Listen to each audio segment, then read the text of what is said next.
Hi friends, సనాతన ధర్మం ప్రకారం మొత్తం మనకు 4 యుగాలు ఉంటాయి.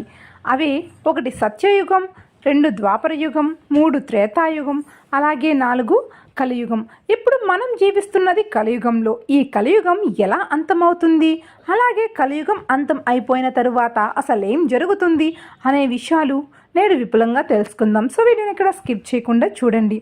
మన కాలంలో ఉన్న మొత్తం 4 యుగాలు అంతమైపోయిన తరువాత మళ్ళీ 12,000 సంవత్సరాల తరువాత మొదటి నుంచి ఈ యుగాలు ప్రారంభమవుతాయని మన పురాణాల్లో ఉంది. అంటే ఈ కలియుగం అంతమైపోయిన తరువాత మళ్ళీ కాలచక్రం సత్యయుగంతో ప్రారంభమవుతుంది. భగవత్ పురాణం ప్రకారం సత్యయుగం 17,28,000 సంవత్సరాలుగా ఉంటే త్రేతాయుగం 12,96,000 సంవత్సరాలుగా ఉంది. అలాగే ఇక ద్వాపర యుగం 8,64,000 సంవత్సరాలు ఉంటే కలియుగం మాత్రం 4,32,000 సంవత్సరాలు ఉన్నట్టు భగవత్ పురాణంలో రాయబడింది. అలాగే ఈ యుగం ఒక్కొక్క కాల పరిమితిని బట్టి ఆ తరువాత రాబోయే యుగకాలం తగ్గుతూ రావడం మనకు కనిపిస్తుంది.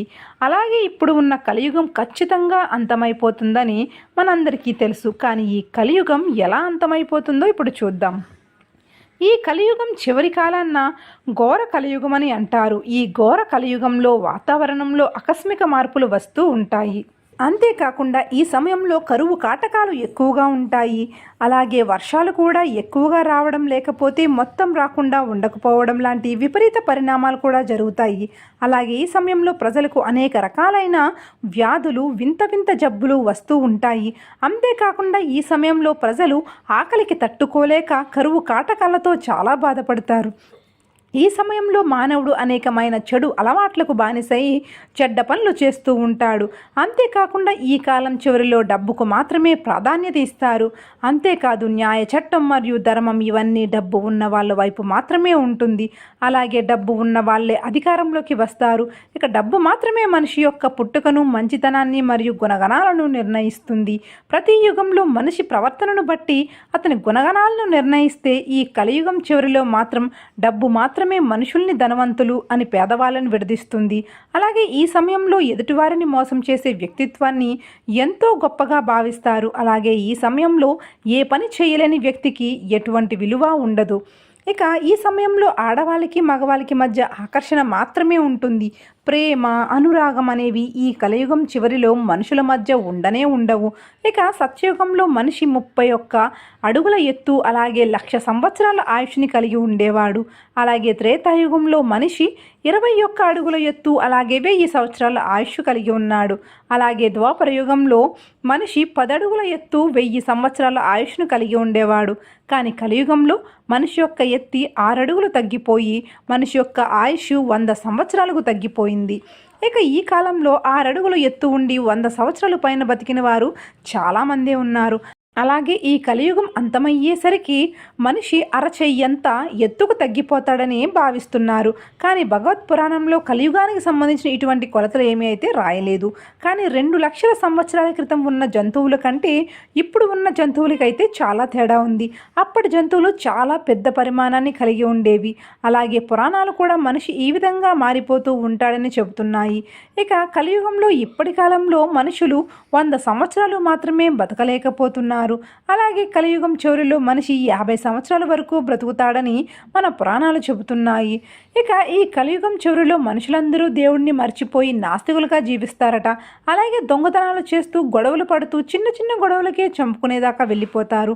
అలాగే కలియుగంలో దైవభక్తి మాత్రం నశించిపోయేటప్పుడు ధర్మ సంస్థాపన చేయడానికి విష్ణుమూర్తి తన కల్కి అవతారాన్ని ఎత్తుతాడు. అలాగే కలియుగంలో అవతరించిపోయే కల్కి ఎంతో ధైర్యవంతుడు, అలాగే ఎంతో తెలివితేటలు కలిగిన మనిషి.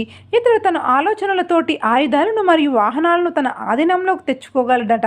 ఇలా కలియుగంలో కల్కి అవతారంలో విష్ణుమూర్తి పాపాలు చేసిన వారందరినీ ఒకరి తరువాత ఒకరిని చంపుకుంటూ వస్తాడు. దానితో కలియుగం అంతమైపోయి ఆ తరువాత సత్యం మొదలవుతుంది.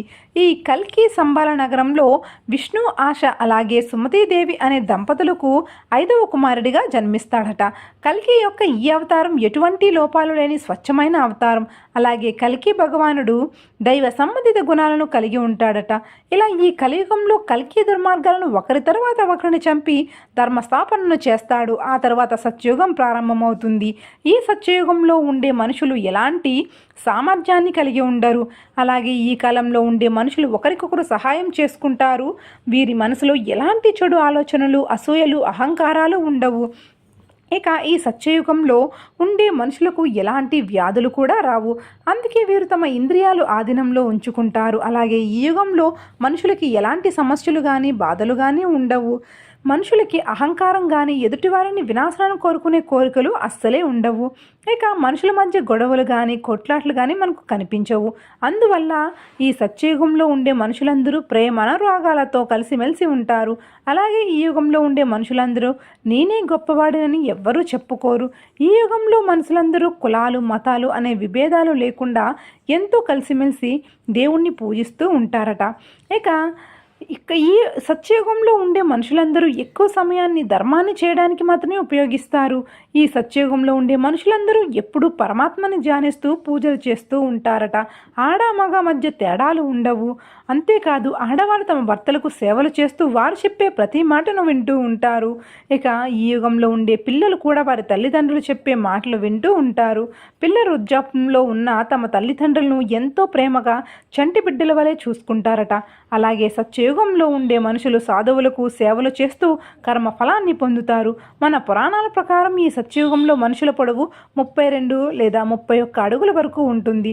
అలాగే ఈ యుగంలో ఉండే మనుషులు తమకు నచ్చినట్లుగా తమ జీవితాన్ని సాగిస్తారట. సో ఫ్రెండ్స్, చూసారుగా మరి కలియుగం ఎలా అంతమైపోతుంది, అలాగే కలియుగం తర్వాత వచ్చే సత్యయుగంలో మనుషులు ఎలా ఉంటారు అన్న విషయాలు తెలుసుకున్నారు కదా. మరి ఈ 4 యుగాల్లో మీకు ఏ యుగం ఇష్టమో కామెంట్ చేయండి. ఇలాంటి మరిన్ని ఆధ్యాత్మిక విషయాల కోసం, మహాభారత కథల కోసం మన ఛానల్ని సబ్స్క్రైబ్ చేసుకుని చూస్తూనే ఉండండి. ధన్యవాదాలు.